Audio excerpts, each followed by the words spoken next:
Helsa. It had been a while since I've done a night video, so I figured I would go ahead and do one. And the thing that I wanted to discuss on this is about myth. Um, how do we view myth? How do we look at it? How do we apply it? There's a lot of people out there who say that, the myth or fairy tales. They were stories that our ancestors told in order to scare the kids, bedtime stories.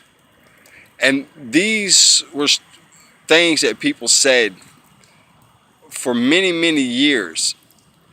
It wasn't until people actually began to look into the myths and really research and study the myths that that story was proven to be false.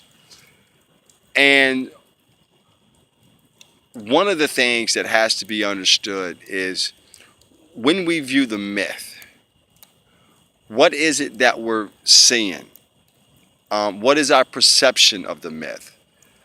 Our myths will consist of the creation of the first man, the first woman, the creation of the earth, the skies, the water, all this being created from a giant.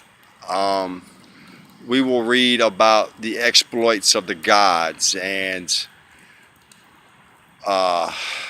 the battles that the gods went through, their search of knowledge.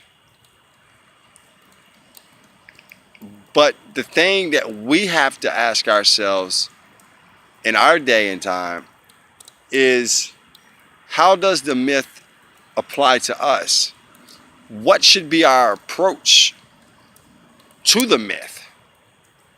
And the first thing that we have to understand is that myth is a symbology or an outlook of a people. In many cases, it's how they view their reality, or how they viewed the outer world, so to speak, or the things that couldn't be seen. And for us, one of the things that we have to do is we have to approach the myth from an outlook of, how does this myth apply to me? How can I take a writing that is thousands upon thousands of years, a story that is thousands upon thousands of years? How can I take this story and how can I apply it to me?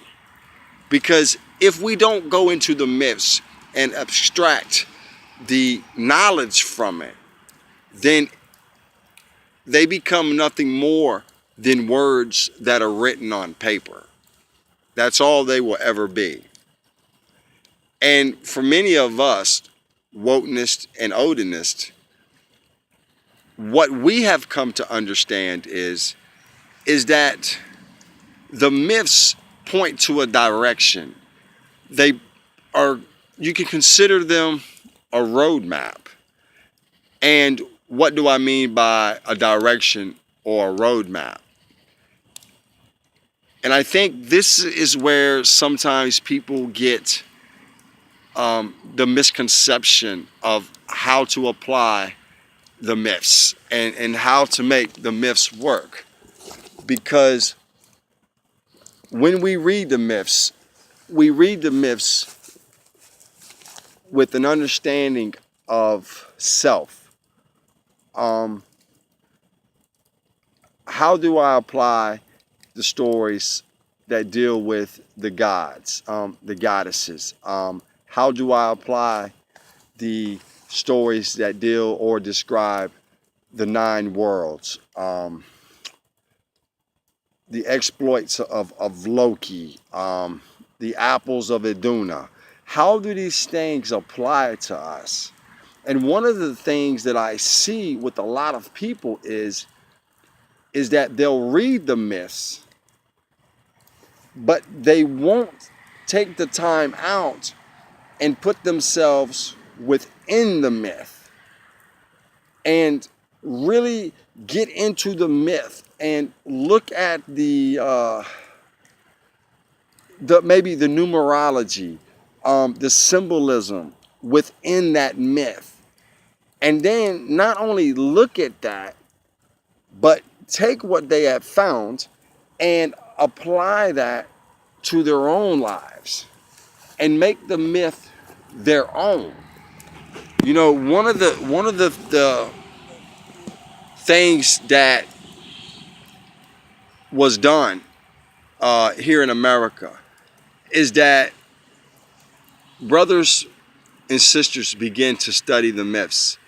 And from studying the myths, they were able to abstract certain things and take these certain things that they abstracted from the myths, and now we form our own bloats. We do our own symbols. We have created our own method in building hammers or burials. And I've heard a lot of people tell other brothers and sisters who do this that, well, that ain't founded by our ancestors. Well,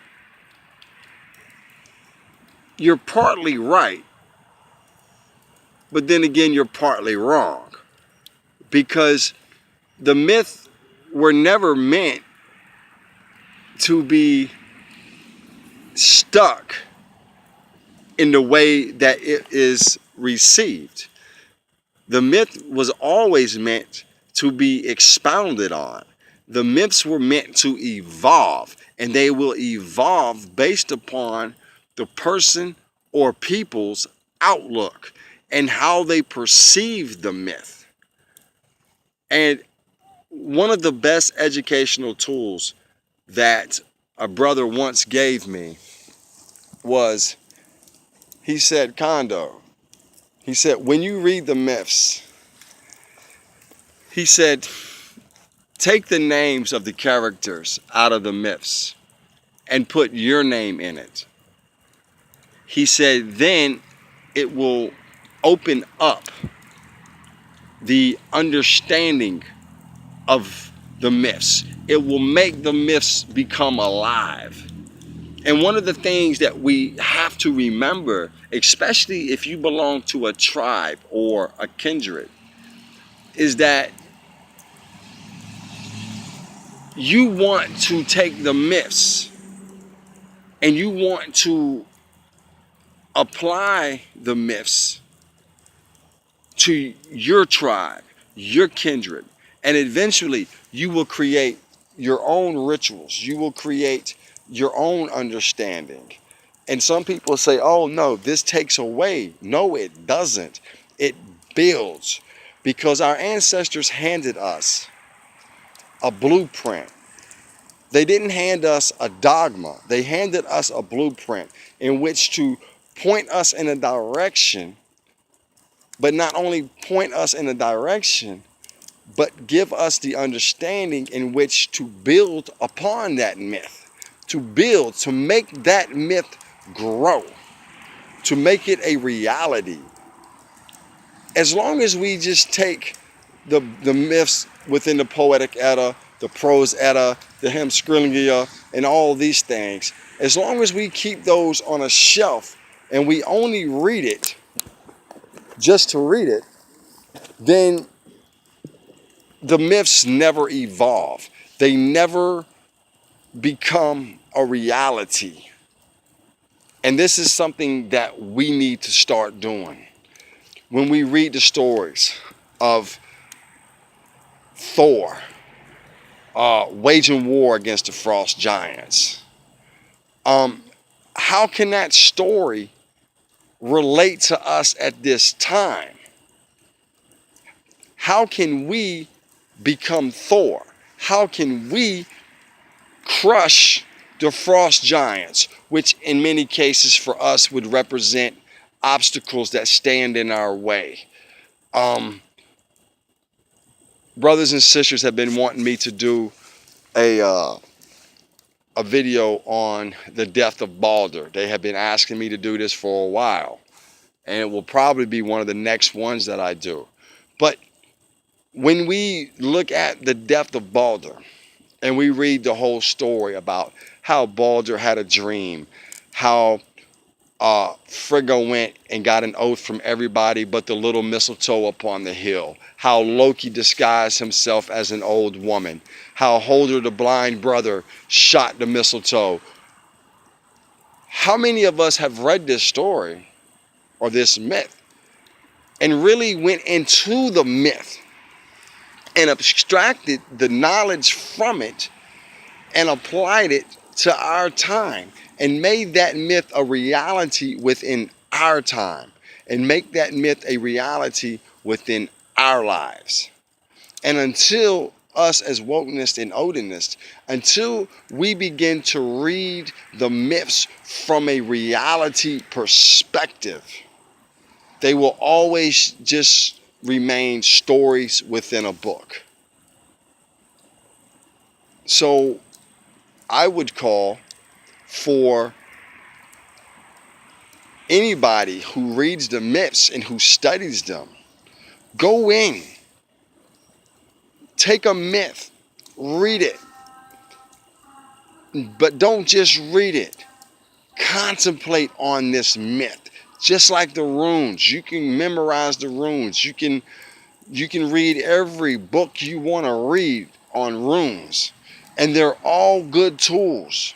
They were all pointing us in a direction, but there comes a point in time where we have to begin to not take our knowledge from the books, but take our knowledge from our understanding, take our knowledge from the mindset that we have created. And once we do that, then these things begin to open up to us, and they will begin to become a living entity for us. But it's only when we begin to sacrifice, so to speak, that to gain the wisdom, to gain the knowledge. And it's only by reading the myths and contemplating them and making them a reality within our lives that the myths will begin to take an effect on our lives. Therefore, they will take an effect on our families' lives, our tribes' lives, our kindred's lives. Because one of the arguments that I recently heard was a person saying that there's another group out there, and I won't mention their names, but they have taken the myths and the rituals and they have created their own identity. And a lot of the Odinists and certain wokenists view them as like outcast because they don't fit within the cookie cutter mode. And one of the things that a lot of us have learned over the years is that Odinist and wokenist, we don't fall in a cookie cutter mold. We are free thinkers. We worship the gods and the goddesses the way that is more comfortable for us within our time. Some people will, read the myths like the whole Viking dress up, the helmet with the horns on it. And that's their reality for them. Some of us, we read the myths and we create our own rituals from the myths that we've read. We create our own bloats. We create our own symbols. We create pretty much everything. And we do this because we are trying to put a reality to the myths so that they become effective for us and that we can learn from them. So go read the myths. Apply yourself to them. Take the time out to read them. Dust those books off you got. Begin to read them. And then once you have read it and you have created or you have built an understanding on it, then begin to put what you learned into action, creating your own rituals, creating your own understanding, so to speak, of the myths. And I promise you, and there are brothers who are more knowledgeable than me, and they will tell you the same thing. The gods and the goddesses and the ancestors, they will open up to you in a way that you would be like, wow, I have been missing this. Now I understand. And from that, you will begin to understand why certain tribes create their own identity. They take the myths and they create their own identity. They create their own understanding. And this works for them. And nobody has the right to tell them that they're right or wrong just because they do something that's different than you. Because your understanding of the myths, your tribe's understanding of the myths might not be the same understanding that this individual has or that his tribe has. And rather than attacking each other, take the time out and learn, because you never know. You might find something that they're doing that y'all might want to apply to y'all self. Now, you see what just happened? Growth and development through connection and inner workings of like-minded people based upon the same myth, just a different outlook. With that, Helsa, hope I didn't bore y'all to death. And held my tribe Gallows Tree, and held to all those tribes and kindreds and individuals who are taking the myths and you are making it your own. Helsa.